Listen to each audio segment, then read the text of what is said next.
So, a searing few days for the APC and its political machine, possibly the most divisive they've ever been reported to be, and coming at the worst time just ahead of the presidential election. There are dozens of headlines about the clash between Nasir El-Rufai, governor of Kaduna State, and staunch supporter of the APC presidential candidate Bola Ahmed Tinubu, and the presidency, with Malam El-Rufai suggesting that some people in the presidential villa in Abuja were working to frustrate Mr. Tinubu's victory. Well, the government has denounced that insinuation, with the Minister of Information, Lai Mohammed, insisting the government was unaware of anyone in the presidency working against any candidate in the upcoming ballot. Is that no matter who, this administration is focused and determined to ensure a free and fair election. And I think this administration and those that matter now, who was the most important person in this administration to me is Mr. President.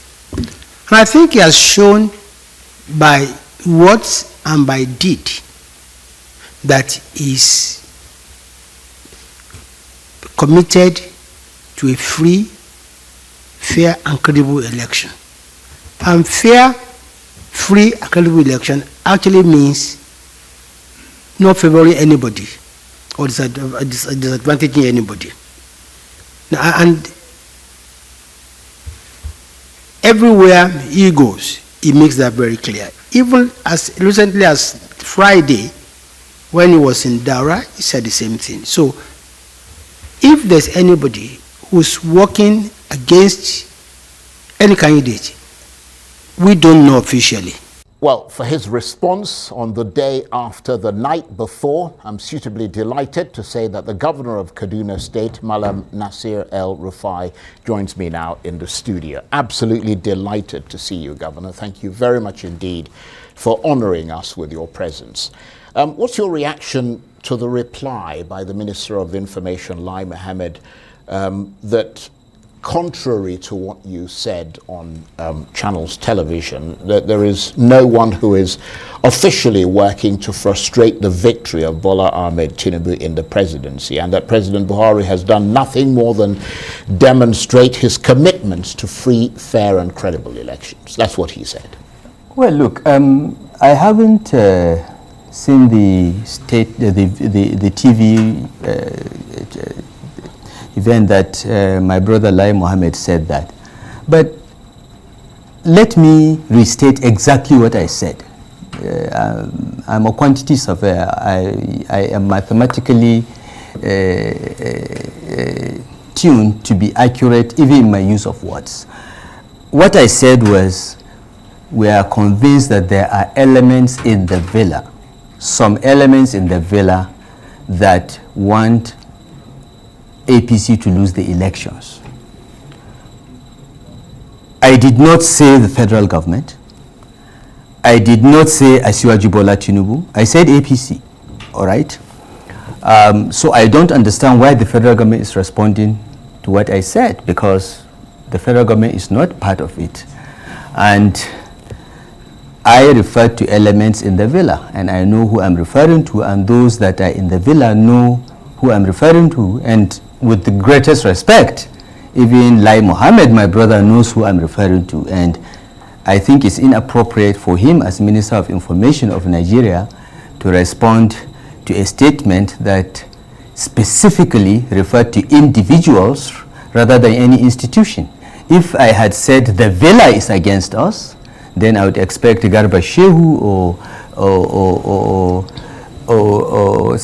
Adeshina, my two brothers, to respond to me. If I said the federal government was frustrating the APC, then I would expect Lai Mohammed to respond. Why he responded to that, I cannot fathom, frankly. I still stand by my words that there appears to be very strong evidence of a conspiracy to incite voters against the APC in the forthcoming elections by coming up with ad hoc decisions and policies that are not well thought out, that have not received widespread consultation and a whole of government approach to incite the voters to vote against the APC at all levels, because these policies are seen as not only insensitive, not well thought out, but aimed at punishing people, and they will take it out on us as a party and on our candidates that are innocent bystanders in this whole thing. Right. So if I might ask you, who are the people and why do you reckon they don't want Mr. Tinubu or the APC to emerge as winners? I will not get to the people yet, but those of us that have been around in Abuja know them. I will know, if it has to get to that point, we can name and shame them, all right? We'd prefer to do that after we've won the elections, quite frankly.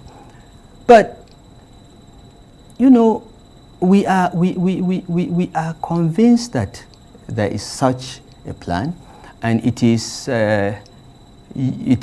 using the primary innocence of President Buhari and relying on his past records and past decisions to sell a dummy to him to do something. We've been in government for 8 years. If it was the policy of the APC government to change currency, we would have done it much earlier.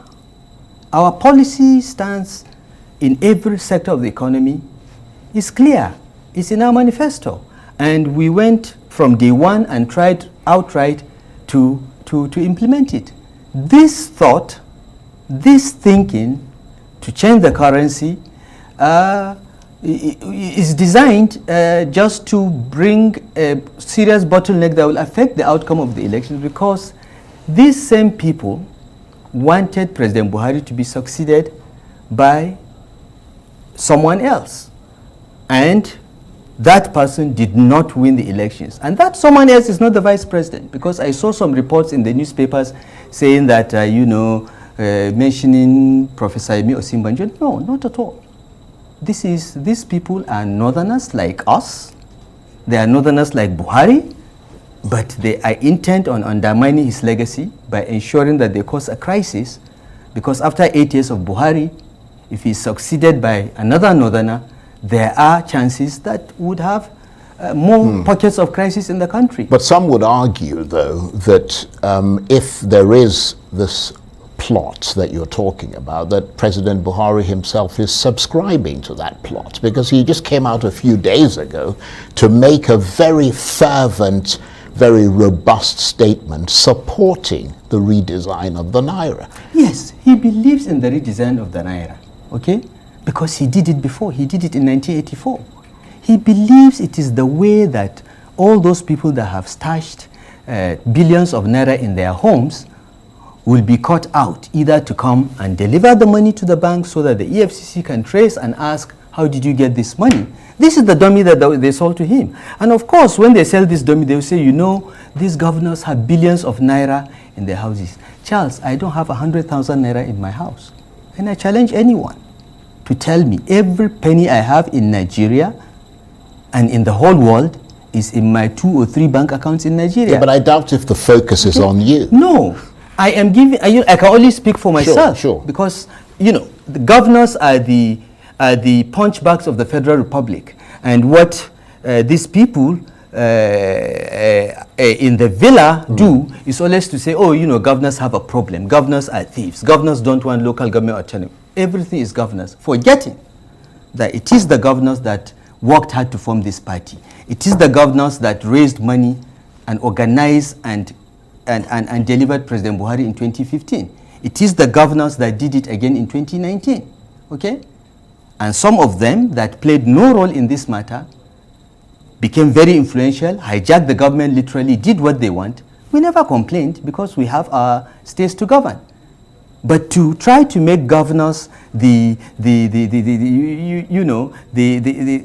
point of getting everything through is wrong.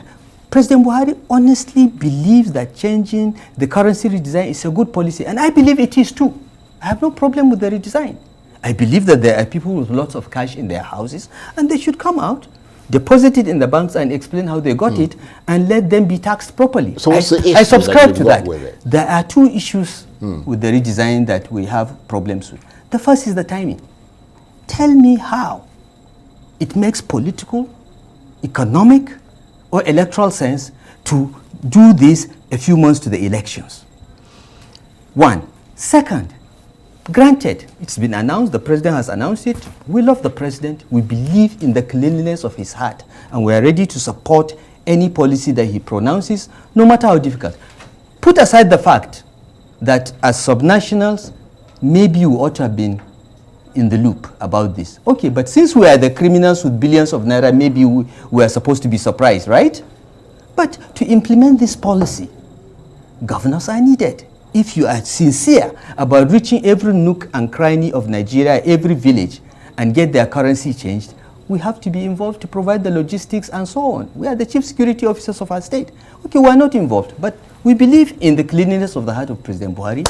We said we support it. However, which brings us to the second problem. The timing. Sorry, not the timing. The time period for its implementation. How is it possible, okay, for over 200 million Nigerians that hold these currencies to change them within a matter of weeks? Where in the world has this ever been done? It's never been done. Yeah, but okay, so what we are saying is, one, we support the policy. Everyone with cash, bring it out and explain. No problem. But second, let's take into account the fact that not every part of Nigeria is Abuja or Lagos, where there are bank branches. I'll give 3 examples. In Borno State, because of Boko Haram, out of 27 local governments, only 2 have bank branches. Okay? In Yobe State, again because of Boko Haram insurgency, out of 17 local governments, only 2 have bank branches. In my state of Kaduna, which is one of the most advanced in terms of modernization in the north, we have 2 local governments that have no bank branches. We have many local governments that have only 1 bank branch in the local government headquarters. So every poor farmer, every poor trader who essentially deals in cash, sells his goods in cash, collects in cash, doesn't know what POS is, there is no network around his village, so even if you have POS, it doesn't work there, you want him to bring his money and change. And the nearest bank to him is 200 kilometers away. How does that work? Yeah. How can you do that without sitting with us and understanding our different terrains? Because when we met as governor, the governor of Lagos was saying, look, my problem is that all the cash has been deposited in the banks, all the old notes, but we're not getting new notes. So he has a shortage problem. But the governor of Yobe said, my problem is that there is nowhere to deposit the cash. People cannot travel 200 kilometers to the nearest bank to deposit cash, and they don't know when they will get it. Now, remember that Borno State is 3-4 times the 5 states of the Southeast Zone. Kaduna State is 2.5 times the 5 states of the Southeast Zone. These are the sort of geographical diversities we are seeing. So you can't just sit down in Abuja and do that. You need to look at these things. And that's all we are saying. The National Assembly said this process should be extended till June or by 6 months. We as representatives of the people, they have passed a resolution. We support it. But what we are saying as progressive governors is, let us agree that this thing ain't working. The time period allotted needs to be looked at. The 10 days extension is pathetic. It's nothing. Okay? Let us sit down, do a logistics analysis state by state, because the problems of Lagos differ from the problems of Niger State. Okay? Let's look, where are these bank branches? Where do you have network? Charles, I don't know if you have tried to transfer money on your phone in the last 2 days. Well, you could make the same argument about holding elections using beavers and doing the transmission of results and so on, because there are many parts of Nigeria where there isn't network. Yes, but it's still going to be the system. Beavers will work whether there is network or not, as soon as you get to a place that's a network. It sends, okay? And remember, beavers will operate on a day, on Saturday, where there is no economic or social activity in Nigeria. So the network will be relatively freer for everyone. But here, if you try to transfer money in the last 2 days, you see a clear problem. Already the network is congested. Even in Abuja and Lagos, the network is congested. That has not been taken into account even in formulating the policy. And this is what happens when you don't have a whole of government approach to this policy. But the Minister of Digital Economy, NCC, needs to be on the table if this is to work. The Minister of Finance should be on the table. They were not. And we were not. Right. I'm still trying to understand why you think that there are elements within the presidency who are behind. I mean, they're essentially a plot to undermine the APC and the presidential candidate of the APC. Yes, the elements I'm referring to sold this idea to the president, okay? They know he will quickly subscribe to the idea because he has done it before in 1984, okay? So he will relate to it. This makes sense. And there are allegations of billions of naira in people's homes. So he'll accept it. Those elements will not point out to him that there are constraints, network constraints, bank branch distribution constraints,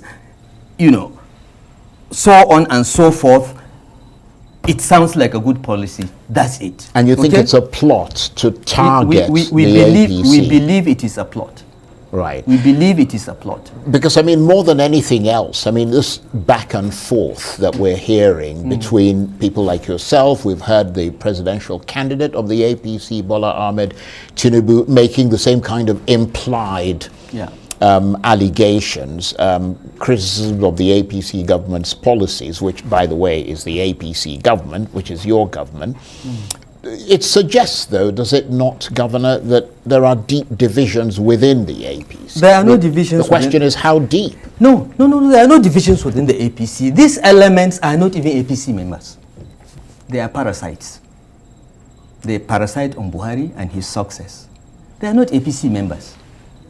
But they are influential because they are around him all the time, and some of us are influential too. But I have a state to govern. I'm not going to sit in the villa from morning till night with the president, okay? So the APC is united, okay, as a party. We have never been more united. Our governors are on one page, all right? And we are working very hard to ensure that we deliver Asiwaju as the president. And by the grace of God, we will, in spite of their machinations. However, okay, these stumbling blocks were created to make it more difficult for us because these elements did not get what they wanted. They wanted their own presidential candidate. The governors united and insisted that there will be no single candidate anointment. There will be competitive primaries, and Asiwaju won. Okay. The rumors are being dropped that governors are meeting with the opposition and so on. No governor of the APC is working with any opposition. But I'm wondering why it would affect the APC specifically, because there are other parties. No, they are inciting the voters against them. You just said it, okay? Right.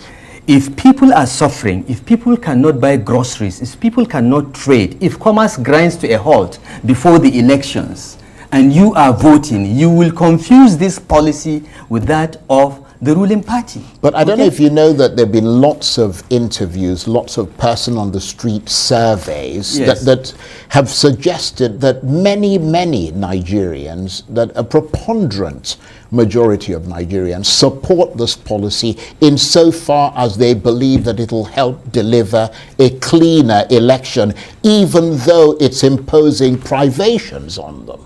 That is not what our surveys are showing. That is not what we are hearing, and we are state governors. Already in Lagos, there are pockets of protests today. You don't want another NSAS, okay? This protest will happen if people cannot buy groceries, if the stock of food they have at home finishes, and they have no currency to buy, okay? And I want to state this for the avoidance of any doubt. This is not an APC policy. It is not in our manifesto. We never promised in our manifesto that we'll redesign currency. We never promised in our manifesto we'll do anything of that sort. But the president if we did, supports that policy. We support it too. It makes sense. But I'm saying people should understand that this is an ad hoc policy, knee-jerk reaction, okay, to solve a particular problem.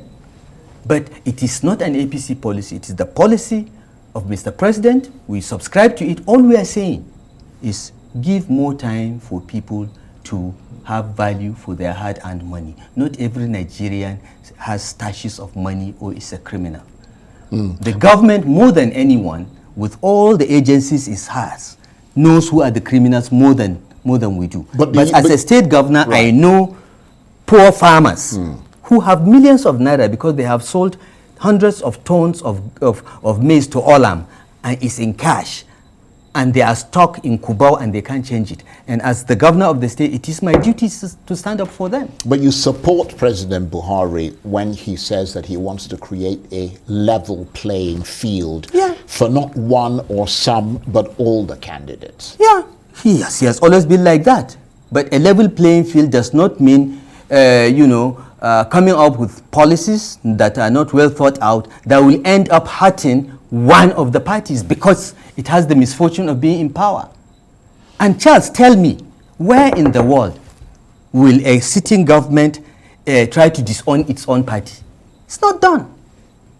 It's not done. These are some of the things that you see and hear that we are educated people, we are experienced people, we've been around. There is nowhere in the world where you say level playing field. It's for INEC to say that. Right. INEC is responsible for elections. It's not President Buhari that will conduct elections. Yeah, but all we require from President Buhari is to put in the infrastructure, the electoral and security infrastructure to have free and fair elections. But it is his duty to campaign for our party. And he has been campaigning for our party. Right. But okay, when he speaks as president, he may say that. But when he went to Yola, he held Asiwaju's hand and said, "This is my successor." But his first because responsibility, he went to Yobe, right, and did that. So when he goes out as a member of APC on our campaign, he campaigns for Asiwaju, he campaigns for our candidates. Yeah, but when he speaks as president, right, he has to say, "Yeah, I'm going to be neutral," and we expect him to do that. His first responsibility is to the Nigerian people.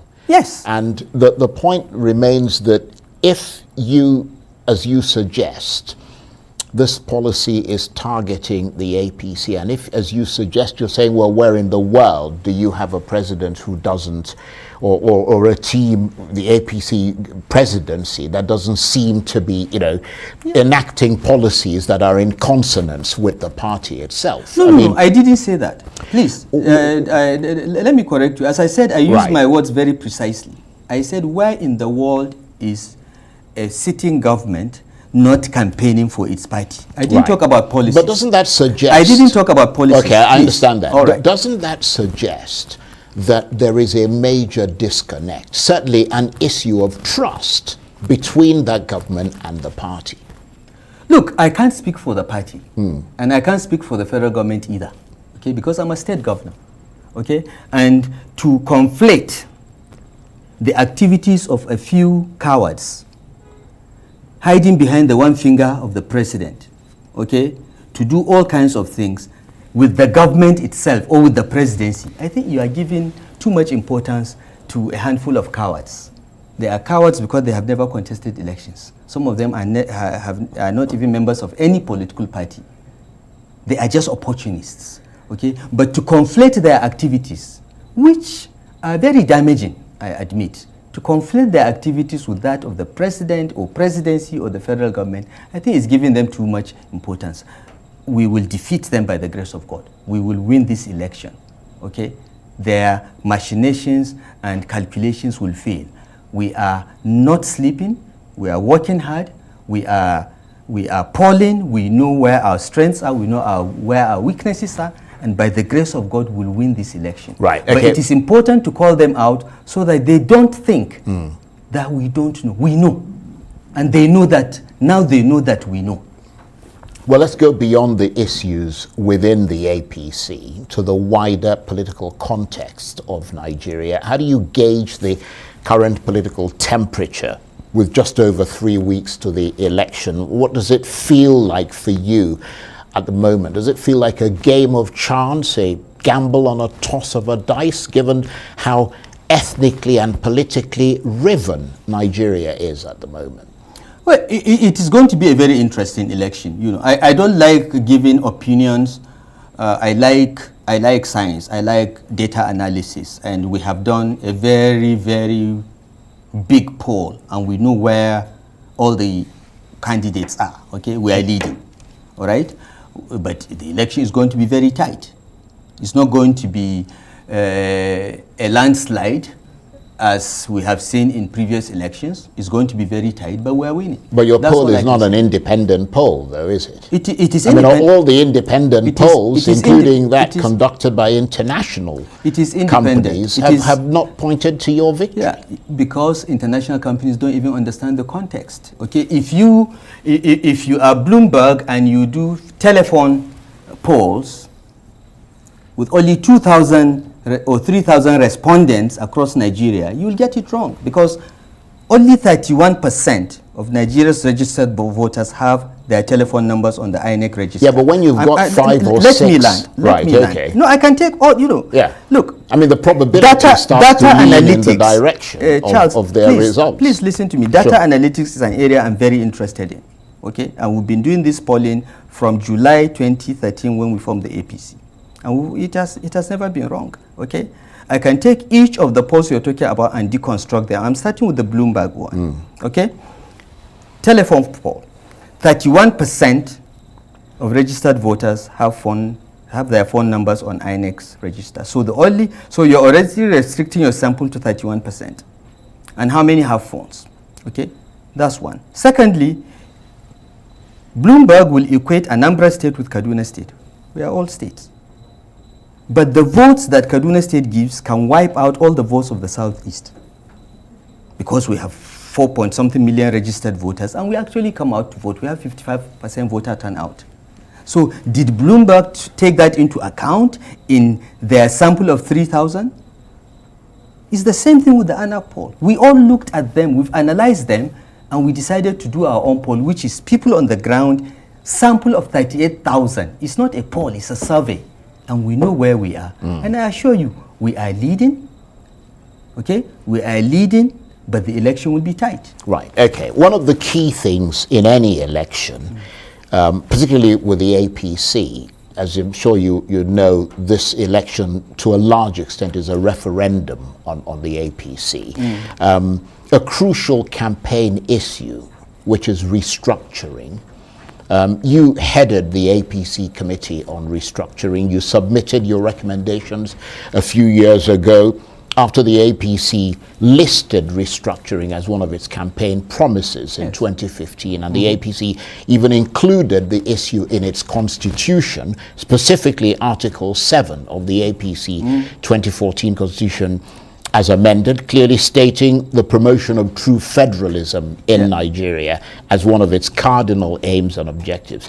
They then set up the El-Rufai Committee on True Federalism, which in 2018 submitted or recommended that the APC put its weight behind the popular demand for devolution of powers to the states on issues such as policing and resource control. Yes. But that was just a campaign tool, wasn't it? Because it was never implemented. It was never a campaign tool. It was a serious piece of work, and I take exception. Well, I mean, you did a serious piece of work, but it wasn't implemented. Look, I am not a populist politician. That's why I'm not very popular. People either love me greatly or hate me passionately, because I say it as it is. I would not have chaired that committee if it was just for pranks. And I chaired a committee with, I think, 9 governors, many of them my seniors, okay? We worked hard and we did a very good job. And I remember before presenting the final report, the chairman of the party at the time, Chief James Oyegun, and I, John Oyegun, sought audience with the president. And we took him through everything. And he said, this is excellent. This is one of the first steps to reversing some of the damage we did, we the military, because we are trained to think in central unitary terms. He agreed with everything in the report, okay? And said, look, the party should go ahead and get the National Assembly to start work, because it's not really an executive function, but he had no issues with it. We now met with the leadership of the National Assembly and began to engage with them to start the legislative process, because we even drafted the bills for this. If you remember, at that time, there was a gentleman called Bukola Saraki, who was head of the Senate, and he just put his feet down. He was APC. He was elected on APC's platform, but we all know what he is. So essentially, our efforts to try to get that going in 2018 January was sabotaged. Well, that's all right. I'm coming. Yeah, okay. Please, Charles, I'm coming. Sure. All right. So we said, fine. Okay.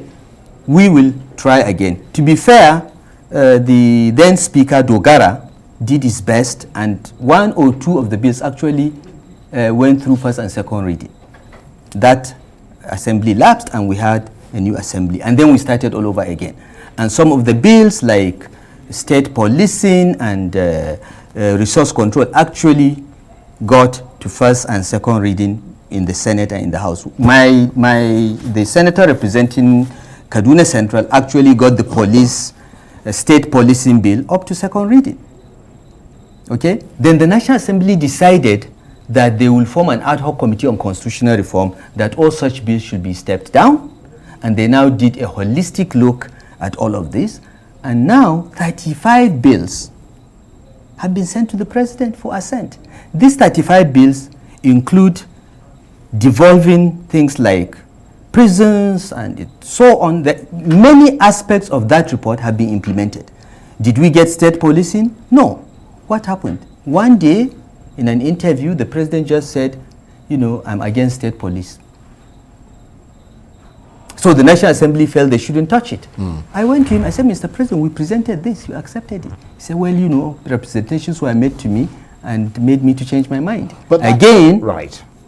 Some of those Well, elements I'm the referring point, to. Governor, is that it underscores to the ordinary Nigerian the divisions that we're talking about within the APC, and perhaps more importantly... you are looking for divisions. Well, can I make the point? Yes. That perhaps more importantly, I mean, why should Nigerians trust any other promises the APC makes going forward? When something as fundamental as this, and is so tied to the security of this country, you can't reach agreement on it.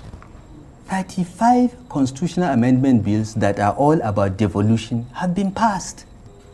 Okay? Did we get state police? Not yet. Will we get it? We will. All right? But at least we've done something. So in 8 years... The other party that ruled for 16 years did not do one.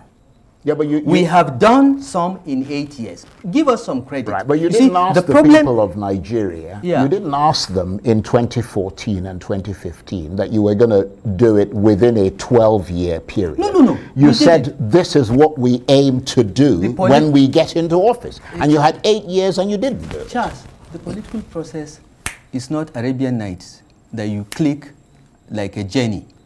It takes time. You want to change you want to amend the constitution, you want to change people's mindset that has been fixed for 50 years. It takes time. Well, it takes political will as well. We have started, we've done something, and Nigerians should believe us and trust us because we've done something. The other party did jack in 16 years. We've done a lot in 8 years. Did we score 100%? No.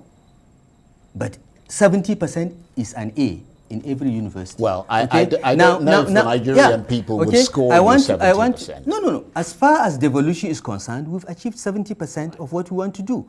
And the rest of the work, I assure you, within a year of Asiwaju Bola Tinubu taking over, and we have a majority in the National Assembly, it will be done. Well, that's what I don't understand. Okay. If you're planning to, if you are confident that you can do it within a year of Tinubu taking over, assuming he wins, why couldn't you do it in 8 years? Because we had some fifth columnists like Bukola Saraki and others that frustrated But it's the same party. No, it's the same party. If Tinubu wins, he's already pointing to the same fifth columnist. No.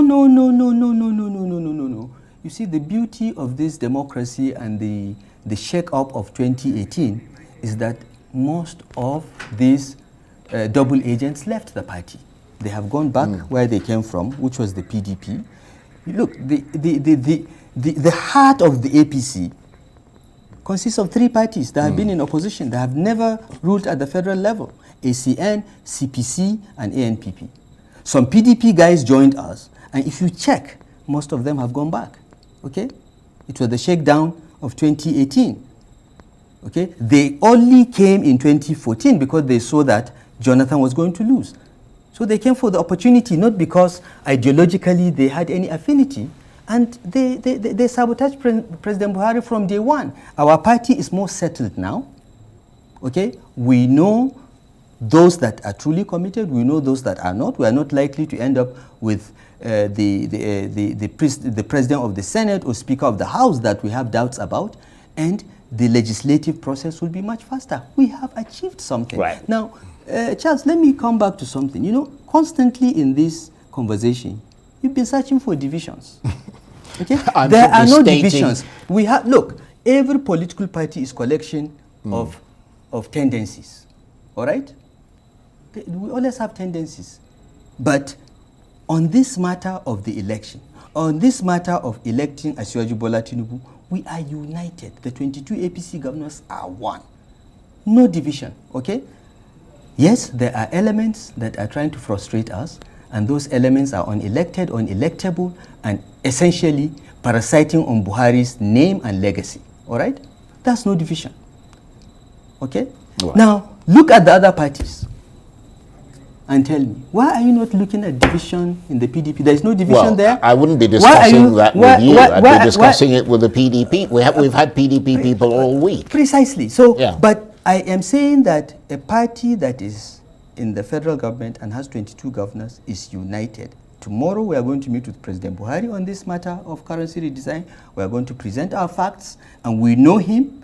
He will be he will look at facts and logic, and he cares for the sufferings of the common man, and he is not proud to say, oh, I've extended once, I will not extend. If the facts presented to him show that the ordinary Nigerian is suffering from this policy, and what it takes is to elongate it a little bit and work out logistics to ensure that every hardworking Nigerian gets his money, he will do it. We know the president. We've been around him. Right. Some of the people that are standing up saying this or that for the president do not know him as I do. I have worked with him for more than 11 years now. We have slaved for him politically. We've worked together when we had nothing, when we were in opposition. Some of us have been detained in this journey. Some of them just came to get the crumbs. So we know the man. We know what he stands for. And this is why, in spite of everything, we have the greatest respect for him. We love him. We know he has a clean heart. And we know he will change his mind when presented with the facts. Some of the facts are not being presented to him about the level of suffering and the problems being caused. We will win our election. We don't need any help there. We can win our election. Let's turn away from national politics and APC politics to the state that you govern, which is Kaduna State, and the issue of insecurity there, with many people touched and traumatized by incidents of violence, lawlessness. We hear of massacres, bandits on the rampage, reprisal attacks. What's the state of play with regard to insecurity in Kaduna State? Have things improved, worsened, or remained the same in the last few months? I think they have improved significantly in the last few months. Okay, the major challenge in the last 2-3 years has been the banditry, which has taken a life of its own. But with the recent onslaught, combined ground and air onslaught by the military, and we are very grateful to the Chief of Army Staff for bringing 2 special forces battalions from the northeast to Kaduna, and the Chief of the Air Staff for using the air power, drones, helicopter, gunships, and so on, to really target and wipe out the bandits, which is something I've been calling for 3 years, but it's being done now, and things are much, much better. In the 23 local governments of Kaduna State, we still have residual issues of banditry in about 3 or 4 local governments, but there was a time we had like in 10 local governments. But now in many of the local governments, it's a thing of the past. Kidnapping has become an industry which will take time to totally wipe out. But the most disturbing aspects of the banditry, I think have been wiped out. Governor, I want to thank you very much indeed for coming in to talk to us today. And Malam Nasir El-Rufai is the Governor of Kaduna State. Thank you very much indeed. Thank you very much, Charles. Good to see you after so many years. Good to see you.